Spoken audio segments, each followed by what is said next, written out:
Welcome back. I'm visiting today with Ankur Gupta. Welcome to today's show.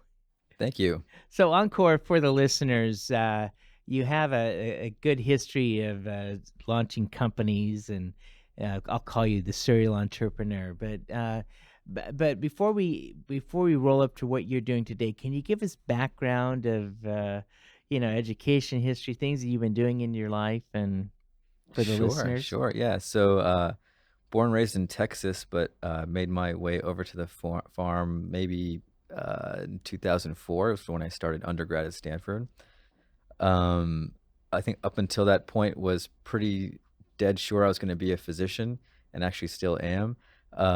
But in doing so, did a lot of research projects and other exploratory things that um, let me dabble in a lot of different ways to make an impact, really. And I think that's the one thing I drank the Kool-Aid on at Stanford, was to figure out like what is the biggest way I can make an impact in my lifetime.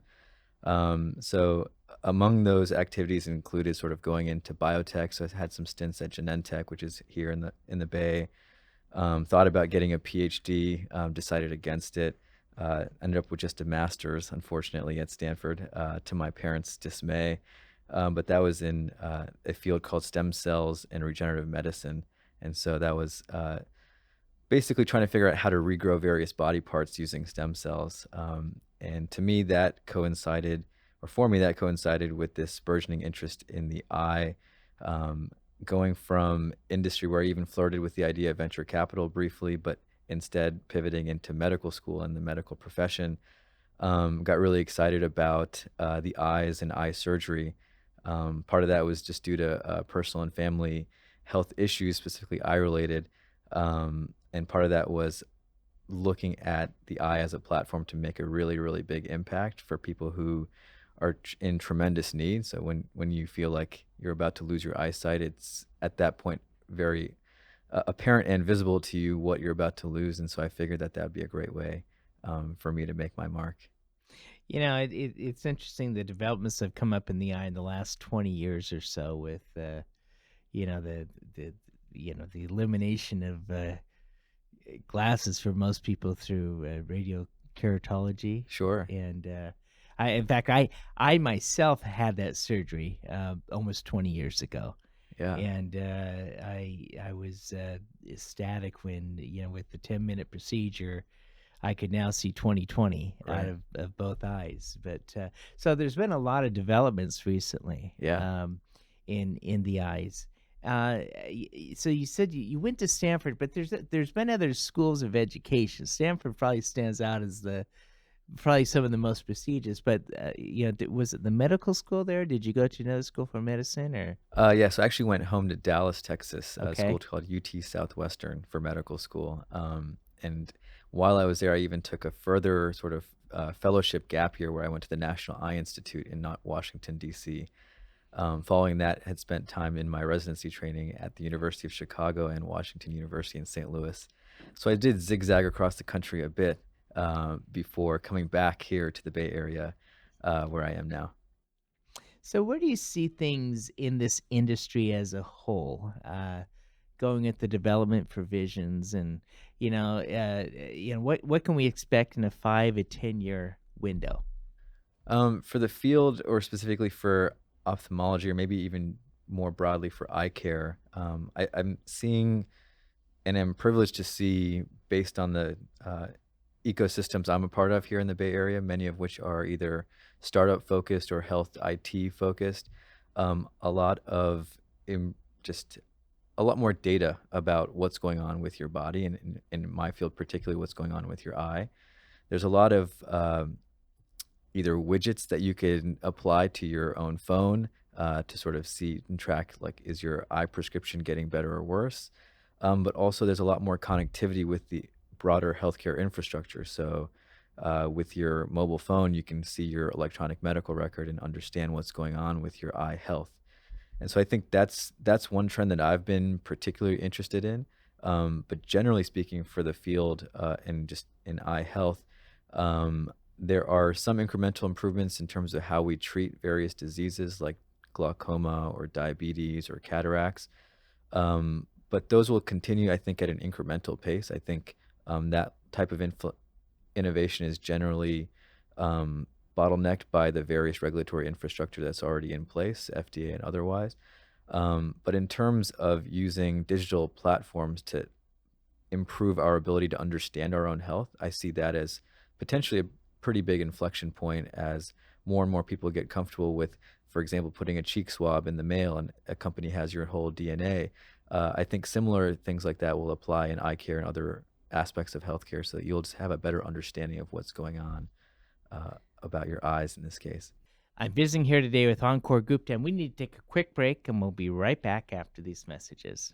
Grandpa, can we do chemistry? Papa, Daddy. Grandpa, let's do something fun.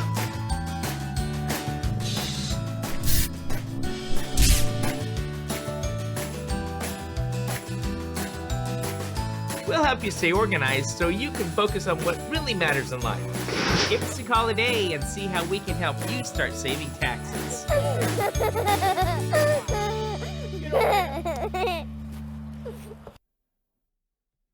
Welcome back. I'm visiting here today with Ankur Gupta, and we've been talking about the developments in the eye industry, ophthalmology, and you started to be a doctor. That's right. But you ended up being a researcher, or what is being a doctor on hold, or what? Where are we at now? With Yeah, all this? great question. It is on hold, although once you're a doctor, you're always a doctor. So thankfully, I can make my Indian parents proud Yeah. with that statement. That being said, for me, as I was doing the math, any one eye surgeon can probably do upwards of 15 to 20,000 surgeries in their lifetime or in their career, and I was witnessing, a lot of opportunities, having again gone to school at Stanford and looking at ways to make higher leverage career moves, ways to make an impact on many more, like several fold more people than what one cataract surgeon could do in their career. And so for me, when we found this problem of diabetes and specifically diabetic blindness or diabetic retinopathy, that's something that 30 million people are afflicted with. And to me, that's just in the US. To be able to make even a difference in 1% of those people's lives and preventing them from going blind would be, to me, a much more gratifying impact, because a lot of people have this disease of diabetes but don't know that it could potentially blind them. And so for me, it it wasn't totally just should I put my medical career on hold. It was a greater calling, I think, in that What causes the blindness from the diabetes?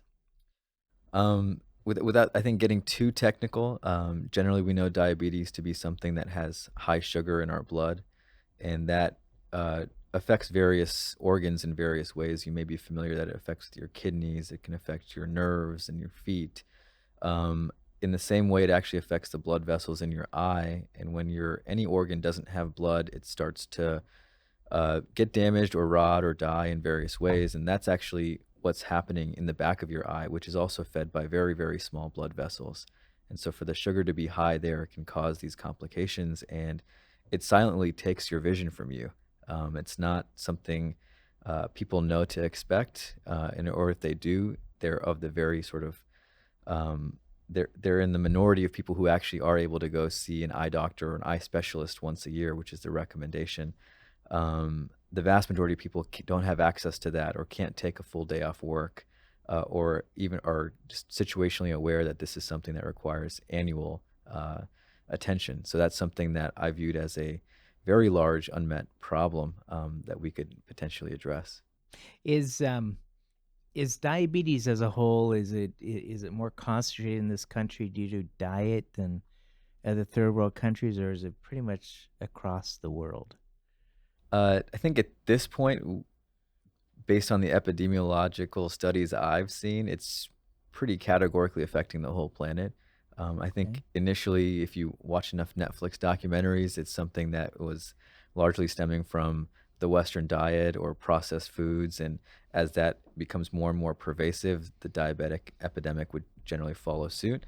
But that's not exactly what I went to school for, so I couldn't tell you with authority there. But certainly seems to be the case that wherever the Western diet becomes more prevalent, diabetes follows in, uh, right after that.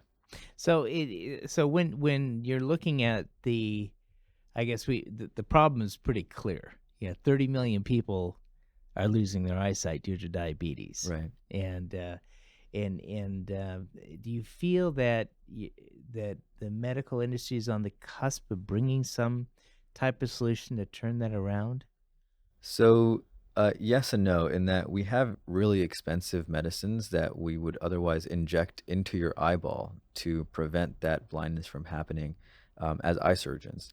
But not a lot of people have the wherewithal to afford that or the access to an eye doctor to have that done. And that's sort of like a band-aid. It's kind of after the fact. What we're trying to do is identify these people before that blindness even happens and kind of keep them stable at 20/20 vision. And so, there are medicines to treat it, but it's a very expensive route. It's Mhm. much more cost effective for a healthcare system who we're targeting, to address this before it becomes a problem. Encore, I need to take another break. Sure, I'm visiting here today with Ankur Gupta, and when we get back, I want to go deeper into developments in this whole industry of the eye. absolutely. Okay, we'll be right back after these messages. Grandpa, we found the golden stone. We have to watch out for the treasure guardian.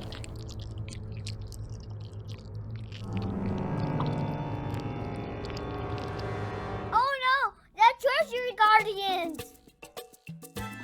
Since you can't take your wealth with you, spend time with your family.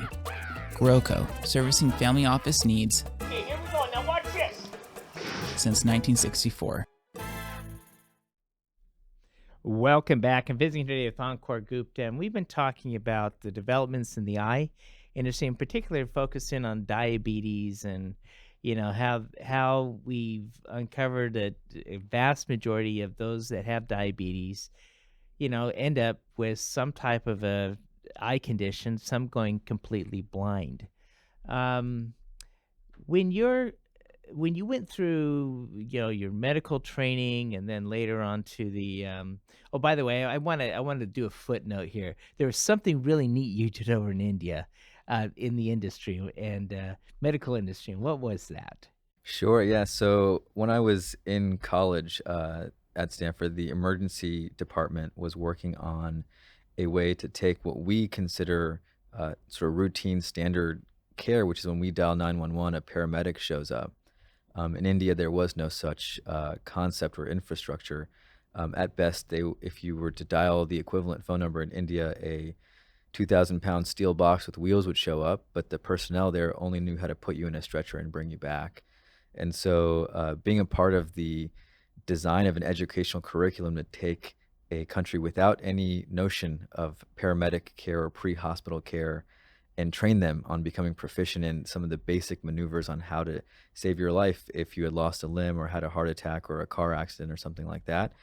Um, while you're en route to the hospital, that was a pretty uh, inspiring experience. It was something that I led, but something I was privy to and part of. And so designing curricula for healthcare workers abroad in order for them to then further teach that curriculum to others. It was more of a teach the teachers model. So that now over 100,000 paramedics have been trained with our curriculum, and of countless numbers of lives I would assume have been saved in the field, meaning in in the middle of traffic or in the middle of people's homes, places where previously at best again a stretcher would come and you would cross your fingers and hope that you still were alive by the time you got to the hospital.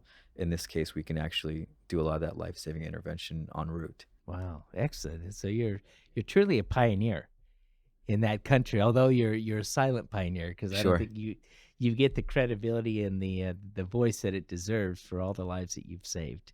So with that process, but let me switch back into the Sure. eye. Thank you. And I think you're doing so many neat things here with science and the research and development. There a lot of people are eye surgeons, but few people actually going to identifying the problem and preventative medicine, or how do we turn this around. So when you're looking at the condition of the world today, of looking at the problem, what do you see as a solution to how would you go about solving the problem of diabetes, or in a way, looking at 5 to 10 years down the road, what we should do to be in a better place? I think it's a good question. I think the lens that I use to evaluate what problems are worth solving is actually something I learned at a program called Biodesign. It's also a Stanford based program. And we're taught there how to actually rank and compare various opportunities for inefficiencies or problems in healthcare broadly. And those that are among the top, trying to understand what the parameters of a potential solution could be before actually coming up with the solution itself. And so that was a curriculum that was very inspired by Dr. Paul Yaw, came up with that here in Palo Alto. In fact, I even taught his curriculum at my home medical school at UT Southwestern for 5 years. And having gone through the motions several times, it wasn't until I sort of saw my own maternal grandfather actually go completely blind due to glaucoma. And just watching him go from fully functional adult to barely being able to read the headline of a newspaper was telling to me that there could be more interventions or more ability for our medical system here to identify these people and get them eye care before they lose their vision. And so that then spurred me to start thinking about ways to get people earlier access to eye care. And just so happened that in the family, my paternal grandfather, who's actually an ophthalmologist in India, was working on various retinal camera solutions to actually make them more mobile or less tethered to an actual eye doctor's office. And so there was a little bit of that paramedic curriculum experience where we actually put people in vans and sent them into rural areas, married with medical imaging in this case, because that's the main way that eye doctors evaluate your eye, where we started to come up with solutions to basically make telemedicine a part of early access to eye care. And that's actually the area where I'm innovating in now. And we wouldn't have been able to identify that as a potential problem area had I not applied some of that basic kind of framework that were taught in biodesign to understand, is this a large enough patient population that's suffering from this? Is a potential solution going to be impactful enough and actually move the needle in some way?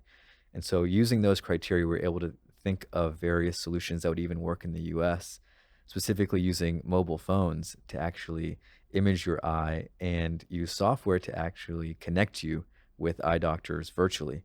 And so that's a lot of the work that I'm doing now that wouldn't have been possible had some of these other formative experiences or this way of approaching new medical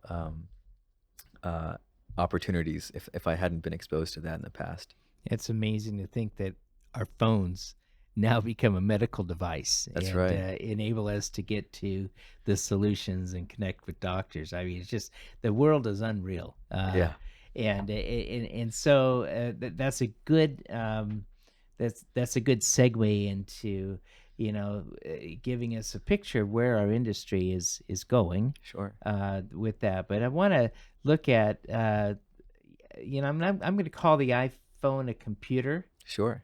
Using the iPhone as a computer, to diagnose versus going physically to an ophthalmologist. You don't ever see the ophthalmologist going away. No, I don't. Okay. So, but it seems that the industry today that we've made a move from reactive medicine to proactive or preventative. Absolutely. And so in that realm, what are some of the things that can be done to put more preventative tools in place, to protect our visions?